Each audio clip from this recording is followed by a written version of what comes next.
बकरा ईद स्पेशल कोफ्तों की रेसिपी आपके सामने हाजिर है। कोफ्ते तो आपने बहुत से खाए होंगे, लेकिन मेरी रेसिपी को फॉलो कीजिए और बहुत ही मज़ेदार से कोफ्ते अब आप घर में खुद बना सकते हैं। ना तो ये टूटेंगे, ना तो इसमें कोई भी मैं चने का पाउडर ऐड करूँगी, ना ब्रेड ऐड करूँगी। सिर्फ़ इसमें एक इंग्रेडिएंट ऐड करूँगी जिससे कि आपके कोफ्ते ज़बरदस्त किस्म के बनेंगे और बिल्कुल नहीं टूटेंगे, ये गारंटी है। आप इस रेसिपी को बिल्कुल इसी तरह फ़ॉलो करेंगे तो इंशाअल्लाह ताला आपके भी कोफ्ते बहुत अच्छे बनेंगे। तो सबसे पहले यहाँ पर लिया है तकरीबन 1 किलो कीमा है यहाँ पे मेरे पास। ये मटन का भी ले सकते हैं, बीफ का भी ले सकते हैं आप, इसमें कोई कंपल्सरी नहीं है। और एक चीज़ मैं यहाँ पे एक और मेंशन करूँ कि मैंने इसकी जो इसमें फ़ैट होता है वो बिल्कुल भी मैंने इसमें रिमूव नहीं किया। मैं जब भी कीमा करवाती हूँ तो मैं उसमें फ़ैट को भी साथ जो है ना कीमा करवाती हूँ। उसका एक अपना फ्लेवर आता है और वो आपके खाने को और मज़े का बनाता है। मेन चीज़ ये। इसके बाद इसमें मैंने जो मसाले ऐड किए हैं उसके साथ-साथ हरी मिर्च, प्याज़ और लहसुन अदरक का पेस्ट, इनको भी आपने अच्छे से चॉपर में पीस लेना है और वो ऐड कर दीजिए। इसके बाद इसमें कुटी हुई लाल मिर्च, साबुत लाल मिर्च और जो है इसमें थोड़ी-सी मैंने काली मिर्च ऐड की है। इसके बाद ज़ीरा ऐड किया है, हल्दी ऐड की है, गरम मसाला पाउडर ऐड किया है और तिक्का मसाला पाउडर ऐड किया है, थोड़ी-सी अजवाइन ऐड की थी। और ये ऑप्शनल है, अगर आप डालना चाहें तो डालें, नहीं तो आप इसको स्किप कीजिए। और थोड़ा-सा सूखा धनिया जो है उसमें हाथों से क्रश करके मैंने उसको वो भी डाल दिया। सारे मसाले मैंने इसमें पीसे हुए नहीं ऐड किए, कुछ पीसे ऐड किए हैं, कुछ थोड़े दरदरे मोटे ऐड किए हैं और इसमें एक आपने अंडा ऐड करना है, ठीक है जी। अब ये आपकी क्वांटिटी के मुताबिक है, आप इसको जितनी क्वांटिटी में बनाएँगे, आप अंडे 2 भी कर सकते हैं, आप 3 भी कर सकते हैं, इसमें कोई प्रॉब्लम नहीं रहेगी। लेकिन 1 अंडा मैंने इतने कीमे में ऐड किया है और इनको मैंने लेके अच्छे बड़े साइज़ के जो मैंने कोफ्ते बनाए हैं, बहुत छोटे-छोटे कोफ्ते मैंने नहीं बनाए, क्योंकि आपको दिखाने के लिए कि ये बिल्कुल नहीं टूटेंगे। यहाँ पर मैंने लिया है एक पैन में घी। पैन आपका यहाँ पर जो एक टिप है मेरी तरफ से आपके लिए, वो ये है कि आप नॉन स्टिक यूज़ कीजिए।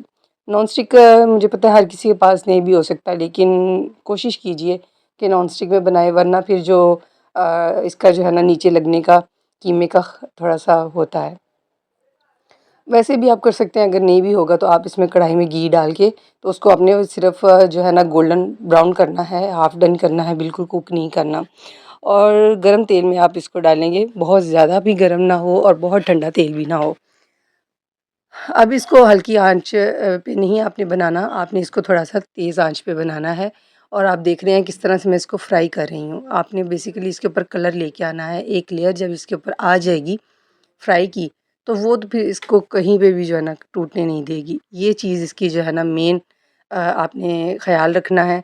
और इन कोफ्तों को मैंने क्या किया था, मैं ऐसे कोफ्ते बना के तो इनको फ्रीज़ कर देती हूँ और जब मैंने बनाना होता है मैं इनको निकालती हूँ, मसाला बनाती हूँ और मैं ये कोफ्ते पका लेती हूँ। तो हर किसी का अपना हिसाब है, आप देख लीजिए आपको जैसे पसंद है आप वैसे करें। और मैंने आहिस्ता-आहिस्ता इसमें जो है ना थोड़े मुनासिब से कोफ्ते ऐड करने हैं, एकदम से आपने बहुत ज़्यादा कोफ्ते ऐड नहीं कर देने। और यहाँ पर एक और टिप है कि आपने यहाँ पर आँच हल्की नहीं रखनी, दरमियानी तेज़ आँच पे आपने इसको फ्राई करना है। क्योंकि अगर हल्की आँच होगी तो कीमा अपना पानी छोड़ेगा, जिसकी वज़ह से कोफ्ते खुलने का ख़तरा है। क्योंकि एक चीज़ जो इसमें हम लोगों ने किया है कि ना तो हमने इसमें ब्रेड क्रम्ब ऐड किया है, ना इसमें ब्रेड ऐड किया है, ना इसमें कोई मैंने चने कुटे हुए ऐड किए हैं, कोई जो इसको जोड़ के रखे हैं। ये सिर्फ़ कीमा है, वो भी फ़ैट वाला कीमा। ये बात आप बिल्कुल याद रखिए। और बस इसको आपने ब्राउन करना है, फ्राई करना है। और आप देख सकते हैं कि इसमें पानी बिल्कुल भी मैं होने नहीं दे रही। इसको मैं इस तरह से फ्राई कर रही हूँ इतनी आँच पे। अब ये आपके जो हैं तकरीबन रेडी हैं। अब आप इसका मसाला बनाएँ और इसमें जो है ना आप इसको ऐड कर सकते हैं। आप इसको तकरीबन 1 माह तक फ्रीज़ भी कर सकते हैं बना के, आप इसको रख दीजिए एयर टाइट में और बॉक्स में आप इसको रख के और सुकून से आप इसको फ्रीज़ कर सकते हैं। जैसा कि ईद है तो बकरा ईद स्पेशल ये कोफ्ते आपके लिए मैं बना रही हूँ। और उम्मीद है कि आप सबको मेरी रेसिपी बहुत पसंद आएगी। पसंद आए तो फिर लाइक एंड शेयर भी किया करें और दोस्तों के साथ भी इसको शेयर करा करें। अब यहाँ पर मसाले के लिए मैं रेडी करती हूँ टमाटर और प्याज़ और लहसुन, जो सिंपल मैंने इसमें जो है ऐड किए और उसको मैंने ग्राइंड कर लिया। आप चाहें तो जैसे दोरी में भी आप इसको कूट सकते हैं, चॉपर में भी कर सकते हैं। मैंने ग्राइंडर में ग्राइंड करके पेस्ट बना लेना है इनका। पेस्ट बनाने के बाद उसी घी में, जो घी में मैंने इसको फ्राई किया था, उसी घी में मैंने इस मसाले को भून लेना है। मेरा इससे घी भी ज़ाया नहीं होगा, जो मैंने फ्राई किया था वो घी भी मेरा वेस्ट नहीं होता इससे। मसाला आप अच्छी तरह से इसमें ऐड करेंगे और मसाले को अच्छी तरह से भून लेंगे। नमक मिर्च आप इसमें भी ऐड करेंगे मसाले, जो भी आप देख सकते हैं। लाल मिर्च है, हल्दी है, साबुत गरम मसाला है, नमक है और सारी ये चीज़ें ऐड करके आप इसका अच्छा सा मसाला भून लीजिए। और मसाला भून जाने के बाद जब आपका मसाला रेडी हो, तो आप इसमें कोफ्तों को ऐड करेंगे। इससे पहले आप इसको इस तरह के पानी में ऐड नहीं करेंगे। तो यहाँ पर मसाला भुनने का वेट करते हैं और देखते हैं कि मसाला अपना पानी छोड़ दे और जो है वो आहिस्ता-आहिस्ता अब्ज़ॉर्ब करे पानी को अपना, और साथ ही हम लोग इसमें जो है ना कोफ्तों को ऐड कर देंगे।